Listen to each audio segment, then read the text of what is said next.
DJ does stuff.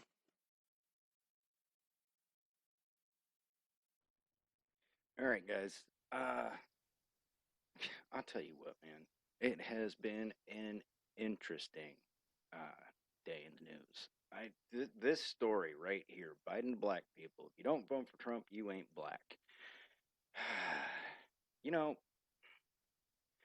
the Democratic Party has a problem, right? They're always talking about being the party of inclusion. They're always talking about how, we're just tired of old white men running for president. So you have you have a party who had a perfect opportunity to bring in people, that were young and attractive, and the Democratic Party destroyed them, right? Because they have to keep the narrative alive. They have to keep the narrative alive.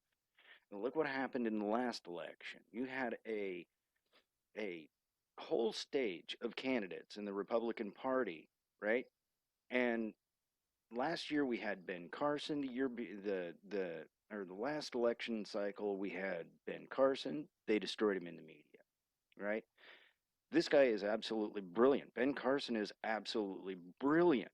They didn't like what he was saying, so they had to destroy him, right? Before that, you had Herman Cain.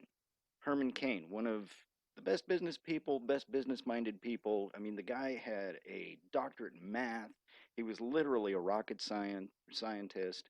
I mean, he had a computer science doctorate. The guy was brilliant. And the Democratic Party destroyed him. Along comes Ben Carson, one of the most lauded people uh, of my generation. Probably one of the most brilliant men to walk the earth. And they didn't like the way he talked. So they made fun of him and they destroyed him. Why? Because they have to keep the narrative alive. They have to keep the narrative alive. Black people just can't make it in America. Black people just can't make it in America. This story right here, I find it interesting the way the mainstream media has put this story up, right? Republican minded, center right, conservative leaning people in the media are saying, what the hell did this guy just say? Holy crap. An old white dude is telling people of color that you ain't black if you vote for Trump. You should. I don't care who you are. Be pissed off at this, right? Kanye West is leading the Blaxit movement, right? And trying to tell people, look, Donald Trump's not a racist. He's not a racist. This is a media lie, right? Donald Trump comes in, in the campaign. They call him a racist and everything. There's a reason Nene Leakes and Little John have not said a word about Donald Trump. Not a word. Never called him racist because the guy's not a racist. He's not a homophobe. One of his most trusted advisors is gay. Been with him since the Apprentice. Okay, brought the guy in as an advisor. He's not a homophobe. We know this. We know this. He's been in Hollywood. He's been in entertainment and real estate long enough to realize that you don't go after people because of their color. He's been in the entertainment industry. He's been in, you know, the real estate world for a long time. And if you were a businessman, why would you want to be a racist or a homophobe? It makes no sense. It makes no sense because some of the most brilliant people that you're ever going to meet, some of the people that you know are going to do a good job for you, doesn't matter what color their skin is. And he knows this. He's been around a long time. He's done this for a long time. But the media has their narrative. Donald Trump's a racist. Donald Trump's a homophobe, right? And then it was, well, Donald Trump's an anti Semite. I mean, never mind the fact that his son in law and his daughter are both Jewish. Well, that one didn't make any sense, did it? But for Joe Biden to come out on Charlemagne the God's radio show, and I tell you what, man, tell you what, If I was Charlemagne the God and somebody said that to me, I would have been pissed. But he just let it go. I don't understand it. I don't get it. Right? And Charlemagne tried to tell him it's not about Trump. It's about, I want, politicians to do uh, the best for my community. Well, what is going to be the best for your community? Because they talked about the economic package that Joe Biden has coming up. He said he's going to he's going to repeal all of the tax cuts for businesses. We are in a pandemic where nobody is working, and you're going to raise corporate taxes? That makes no sense. Donald Trump came into office. He came into office saying we need to get American manufacturing back to America. That's why I'm putting all of these tax holidays in. That's why I'm lowering the corporate tax rate so that we can be competitive with other countries around the world, because guess what? Guess what? We still have the highest tax rate of any country in the world. And by the way, we have higher tax rates than those, quote, socialist countries that Bernie Sanders is always talking about. So for Joe Biden, what are you doing, Joe Biden? What are you doing? The guy barely knows where he is most of the time, and when he has a cogent thought, he pisses people off. This is why there's a Blaxit movement from the Democratic Party, because the Democratic Party they honestly believe that he wouldn't have said it if he didn't honestly believe it. He can barely form a sentence, but when he does form a sentence, this crap comes out of his mouth. I don't get it, man. I don't understand. I don't get it. But there's a lot more news to get to, people. Let's see. A Hollywood actress discusses guilt over feeling fine with coronavirus when so many people aren't, and the backlash is brutal. Let me tell you something. The survivor's guilt is a real thing. Survivor's guilt is a real thing. It doesn't matter how much money you have.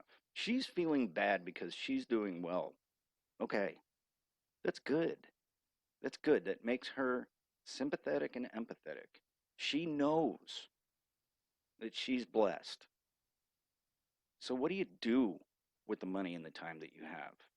Give it to other people. Give it to other people. Stop expecting the government to do everything for you. That's what you do. But survivor's guilt is a real thing, and it should be lauded. It shouldn't be demeaned. It shouldn't be put down. That story is just, I don't understand why people would go after her. Actress Shailene Woodley of Big Little Lies appears on YouTube's Reset Your Mindset event Wednesday, and she admitted it's difficult admitting that she's doing well amid the coronavirus pandemic when so many people aren't. That's good.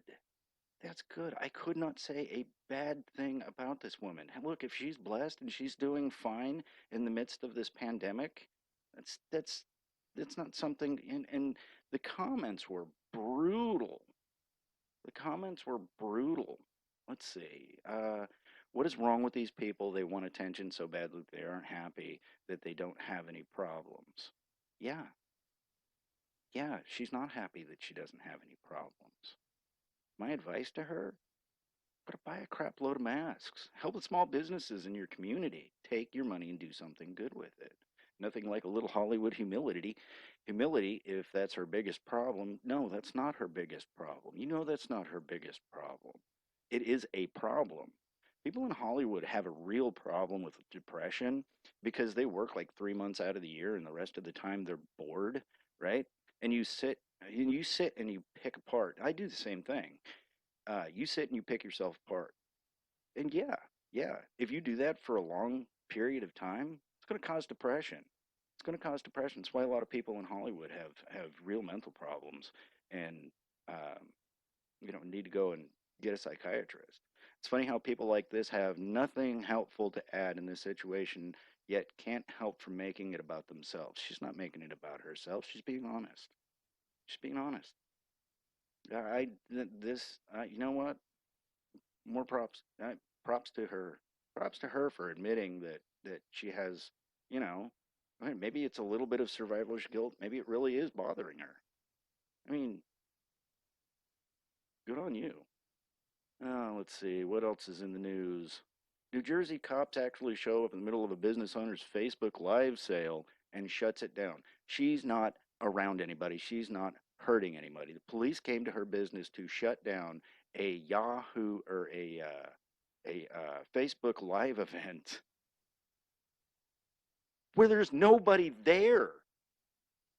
If Amazon if Amazon can sell things online, why can't she? Her business is folding. She's having a going out of business sale on the internet. What's the problem with that? What's the problem with that? This is why New Jersey and New York have a real problem. If they keep this up, if they keep these lockdowns in place and they start harassing people for just trying to feed their kids, then you know what? They're going to start listening to Donald Trump. We need to open up the economy. Dr. Fauci even now is coming out and saying we need to open up the economy. Dr. Fauci said that we should make it over the curve.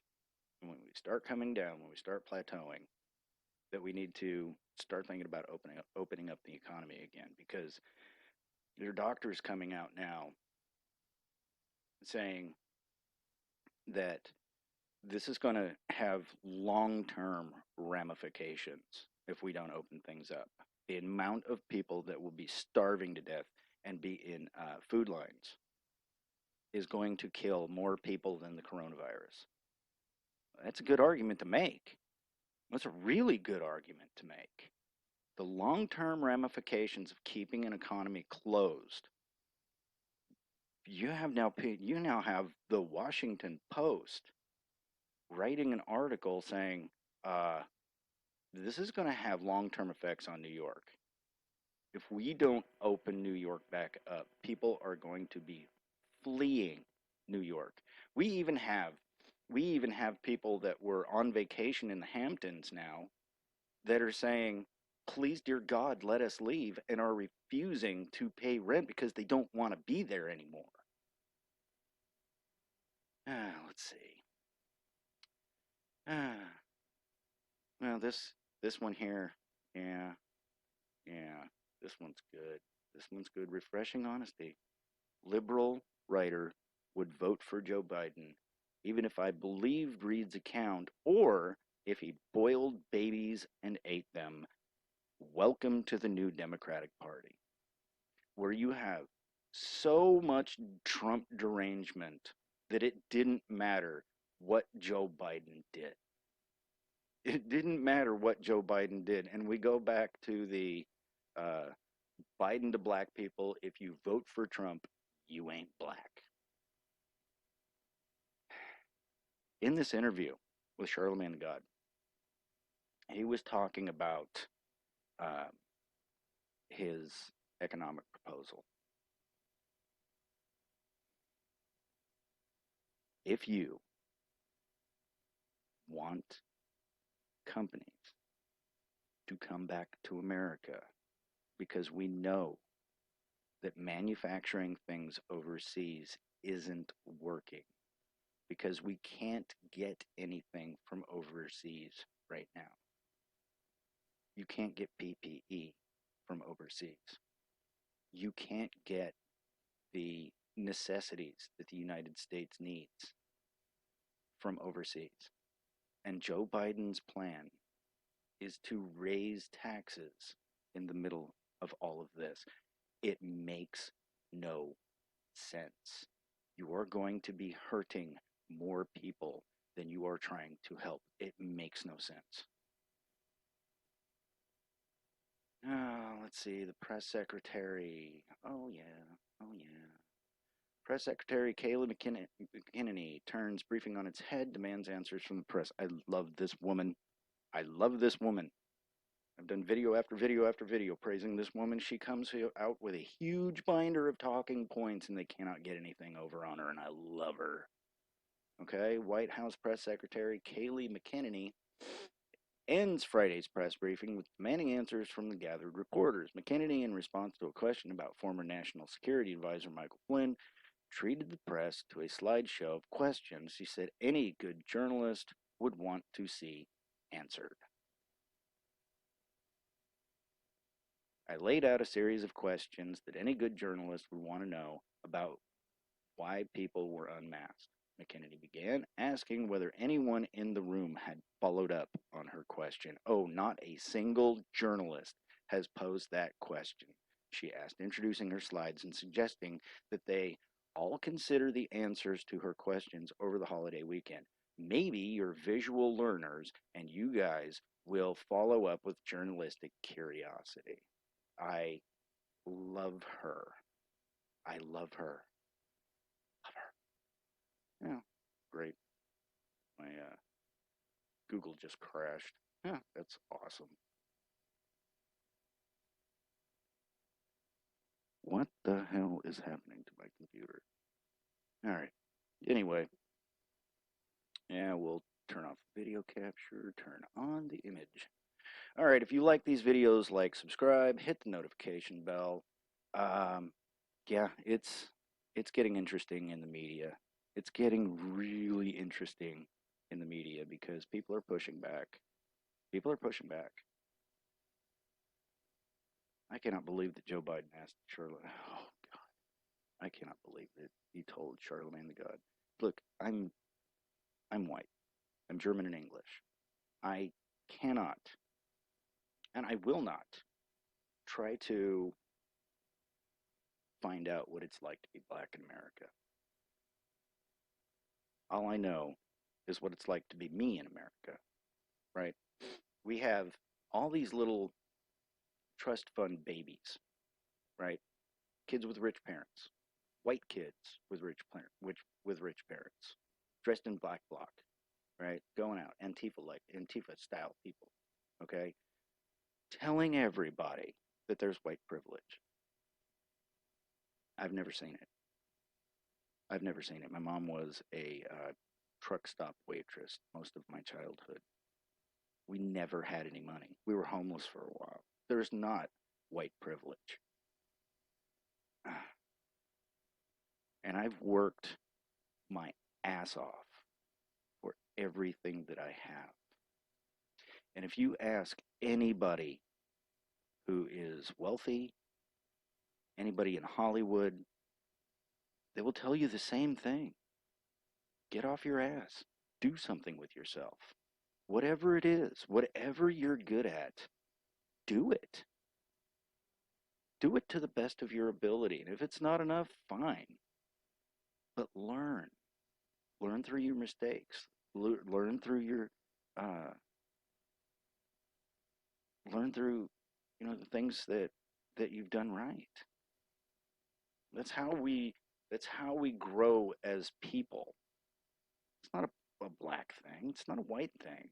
It's not. I don't care if you're black, white, or pink with purple polka dots. It doesn't fucking matter to me. The guy that does the best job, that's the one that I'm going to hire. The guy that does the best job for me, as a vendor, that's who I'm going to hire. I don't care what color the guy's skin is. I don't even care what color my skin is. I am me. It's that old Mr. Rogers idea that we're all unique individuals, and that is to be celebrated, right? Mr. Rogers was a genius in a lot of ways, and it was one of the things that kind of hit me the most. I am me. I see the world through my eyes. I can't see the world through anybody else's eyes.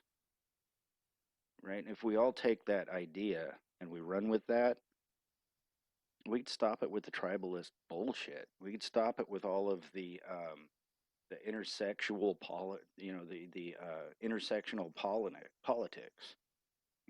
Stacey Abrams said the intersectional politics are all that matters, and that's how we're going to win. But it doesn't matter to most of America. Most of America simply does not care about race. Because most Americans understand that this is the most diverse country on the face of the planet. And if you don't see it, there's nothing that I can do for you. How about this? How about if we all just think to ourselves, maybe we shouldn't just be assholes. Maybe we should actually be good to one another. Maybe it doesn't matter what color your skin is or somebody else's skin is.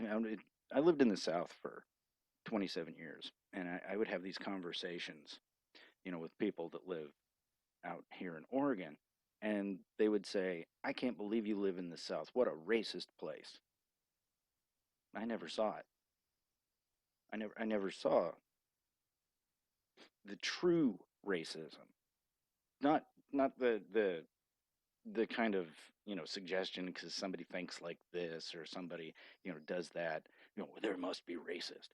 No, I'm talking about actual racism where you honestly believe that you're better than somebody else because of the color of your skin. That's actual racism. Has nothing to do with power, has nothing to do with anything. That is actual racism. That is the kind of racism that used to exist in the South. It doesn't exist there anymore. It simply doesn't exist there anymore because of the Republican Party. The Republican Party was formed to abolish slavery. The Republican Party was formed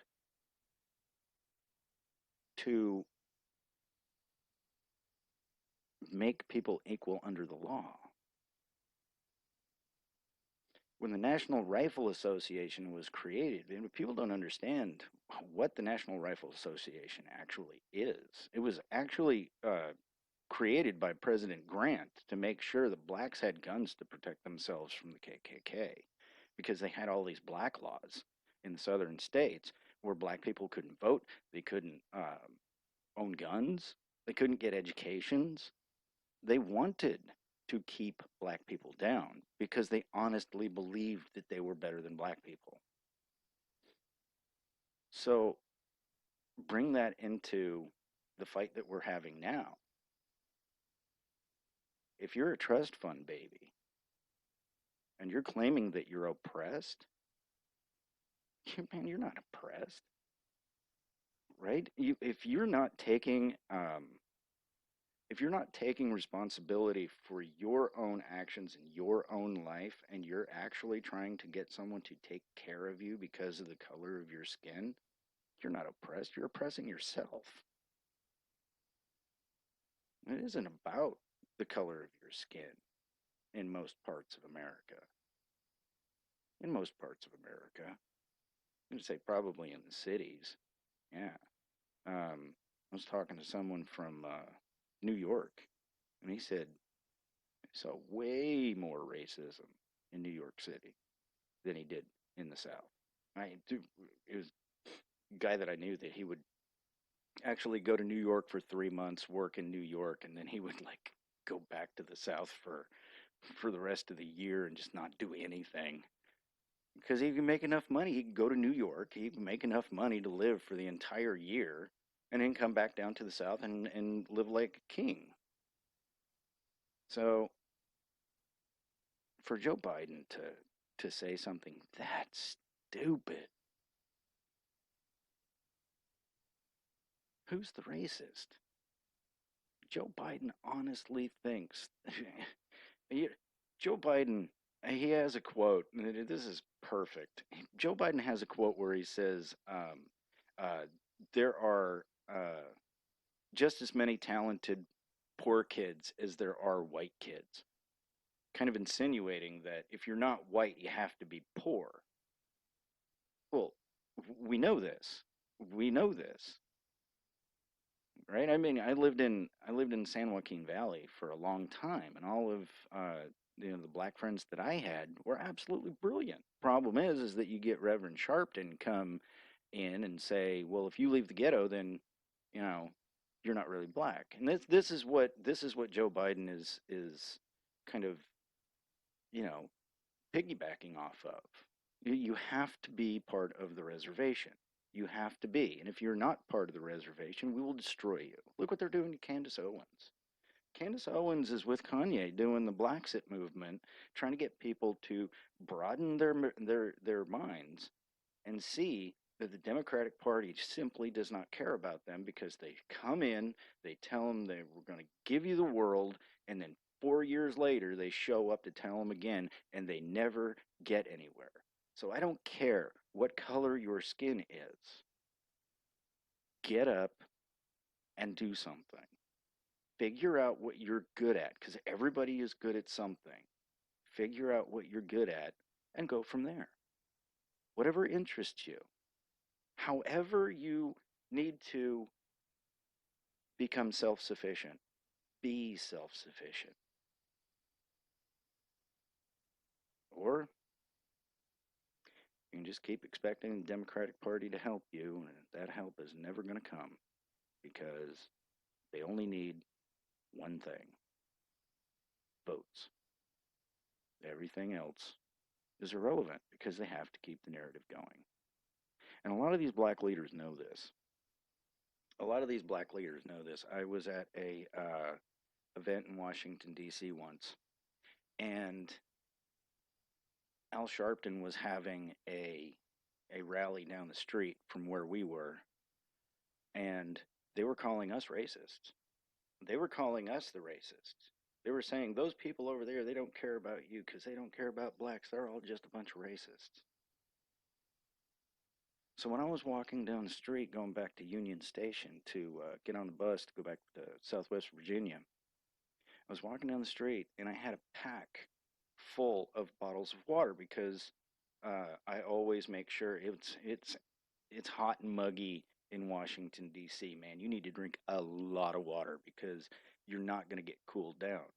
You literally have to just keep chugging water in the middle of the summer in Washington D.C. because it's so humid there. So I was coming back and this old black lady, because people were yelling at us, racist, white people and all of that. And Al Sharpton's people didn't bring any water to their events. They didn't have water for sale at their events. And I saw this little old lady, and I was walking next to her, and she just fell down. She fell out. And I rush over to her, and I'm like, "Oh my God, are you okay? Are you all right?"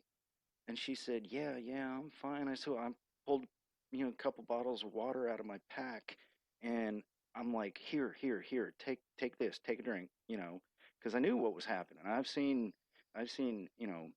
heat exhaustion a lot, from being in the military and growing up in, hot places. You know the signs, right? They're confused, don't know where they are, and they're not sweating. If you're not sweating, you need water, okay? So I pull a couple bottles of water out of my pack and I'm like, "Okay, are you all right? Just kind of, here you go, here you go. You take the water, and she drinks the water and she starts feeling a little bit better, and somebody else rushes over, another African American runs over and says, "Oh my God, are you okay?" And I was like, "Okay, well, if you think you're fine, do you know this person?" She said, "Yeah, it's my son." And I said, "Okay, well, if you think you're going to be fine, I'm gonna go ahead and go." And she said, "Thank you." And still, everybody was doing that. Everybody was passing out water. All of the people that were at our rally were passing out water at Al Sharpton's um, rally, and yet we were being maligned as racists. I don't know, man. Everybody just needs to think for themselves. Everybody needs to figure out what's important to them. And if you come down on the side that if you vote for Donald Trump, then you're not really black, maybe you need to look in the mirror and figure out who the real racists are. So I'm going to leave it there. If you all like my work, like, subscribe, hit the notification bell, and you'll have a good day. A lot to reflect on, a lot to think about. I'll see you all later.